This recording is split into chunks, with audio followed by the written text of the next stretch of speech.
Assalamualaikum warahmatullahi wabarakatuh. Kami dari kelompok satu akan mempresentasikan tugas kelompok IT Management yang beranggotakan Cindi Amelia Arta, Dinda Adia Putri, Hidayat Firdaus, dan Muhammad Khairul Rijal. Materi pertama akan dibacakan oleh Cindi Amelia Arta. Kepada Cindi dipersilahkan.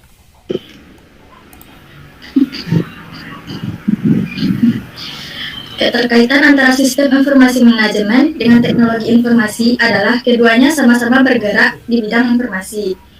Dan teknologi informasi ini merupakan bagian dari sistem informasi. Teknologi informasi adalah teknologi yang digunakan untuk mengolah data, termasuk memproses, mendapatkan, menyusun, menyimpan, memanipulasi data dalam berbagai cara untuk menghasilkan sebuah informasi.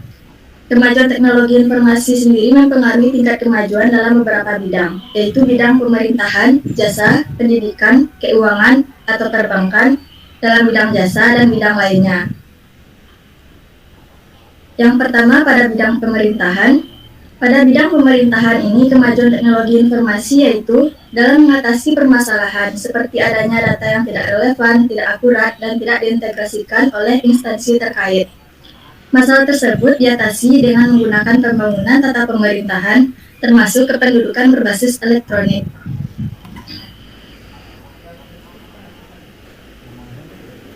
Pada bidang pemerintahan, teknologi informasi lebih melihat sebagai faktor equity. Faktor equity ini yaitu menjadikan teknologi informasi untuk meningkatkan kualitas pelayanan bagi penggunaan umum. Untuk mencapai target penerapan teknologi informasi yang efektif, diperlukan diadakan komputerisasi pemerintahan atau e-government. Alasannya, karena untuk mencapai teknologi informasi akan menjadi optimal apabila pengetahuan para pemakai atau pengguna teknologi benar-benar memahami teknologi informasi sehingga sasaran penerapannya tepat sasaran. Dan untuk mencapai pada tingkat e-government, maka langkah pertama yang menjadi sasaran jangka pendeknya adalah yang pertama, perlu adanya persiapan sumber daya manusia dan teknologi informasi. Yang kedua, pelayanan informasi publik. Dan yang ketiga, pengadaan teknologi informasi.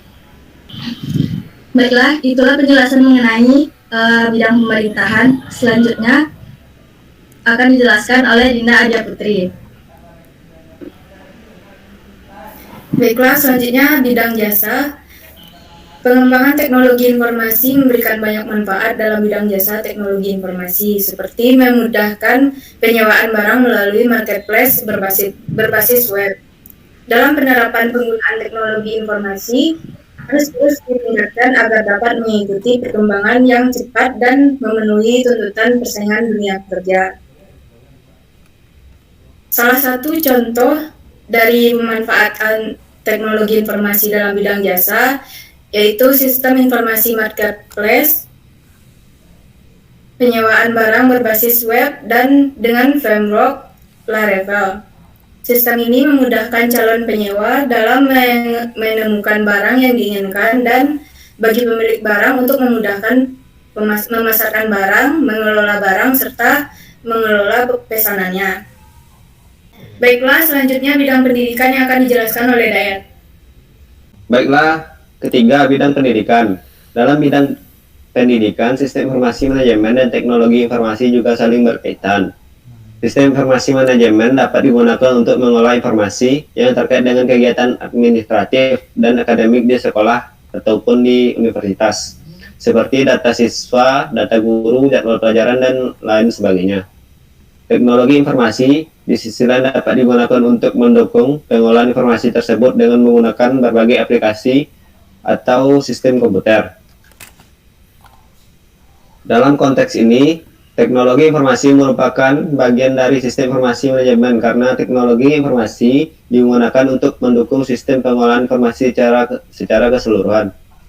Meskipun demikian, teknologi informasi bukan satu-satunya unsur dalam sistem informasi manajemen karena sistem informasi manajemen juga mencakup orang dan proses dalam pengolahan informasi. Karena itu, sistem informasi manajemen dan teknologi informasi merupakan dua hal yang saling melengkapi dalam pengolahan informasi di bidang pendidikan dan organisasi lainnya. Untuk mencapai pada tingkat e-government, maka langkah pertama yang menjadi sasaran jangka pendek adalah satu, pembangunan sistem informasi pendidikan, implementasi e-learning yang dapat membantu meningkatkan kualitas pembelajaran dan memberikan akses pendidikan yang lebih luas. Ketiga, peningkatan akses internet. Keempat, peningkatan keamanan sistem informasi. Dan kelima, pelatihan guru dan tenaga didik. Untuk memanfaatkan teknologi informasi dan informasi pendidikan harus menjadi prioritas. Baiklah, sekian dari saya. Selanjutnya, pada bidang keuangan akan dijelaskan oleh Muhammad Khairul Rijal. Materi berikutnya yaitu di bidang keuangan atau perbankan. Sistem informasi manajemen keuangan atau perbankan merupakan sistem yang bertugas untuk melakukan pengelolaan data dan informasi di dalam keuangan atau perbankan. Keberadaan sistem ini berguna untuk mendukung pengambilan keputusan masalah perbankan. Sistem informasi manajemen keuangan atau perbankan membutuhkan pengelolaan data dan manajemen yang baik, karena berurusan dengan banyak hal dan banyak orang. Oleh karena itu, semua bank sudah menggunakan sistem informasi manajemen yang canggih. Setiap bank tentu memiliki kriteria tersendiri dalam mengembangkan sistem informasi manajemen perbankan. Itulah mengapa fitur dan arsitektur setiap sistem informasi manajemen di bank berbeda-beda. Meski demikian, ada beberapa sistem informasi manajemen yang paling sering digunakan di perbankan. Untuk mencapai pada tingkat e-government, maka langkah pertama yang jadi sasaran jangka pendek adalah yang pertama, mengembangkan dan meningkatkan sistem basis data yang berpusat untuk menyimpan data perbankan. Yang kedua, mengembangkan dan meningkatkan sistem online banking yang mudah digunakan dan aman. Yang ketiga, meningkatkan layanan pelanggan melalui chatbot atau sistem artificial intelligence lainnya. Yang keempat, mengadopsi teknologi blockchain dan smart contract untuk mengurangi biaya dan waktu yang dibutuhkan untuk proses transaksi perbankan. Yang kelima, meningkatkan kerjasama antar lembaga keuangan dan regulator dalam pengembangan teknologi informasi dan pengelolaan data perbankan. Baiklah, sekian presentasi dari kelompok kami. Saya tutup. Assalamualaikum warahmatullahi wabarakatuh.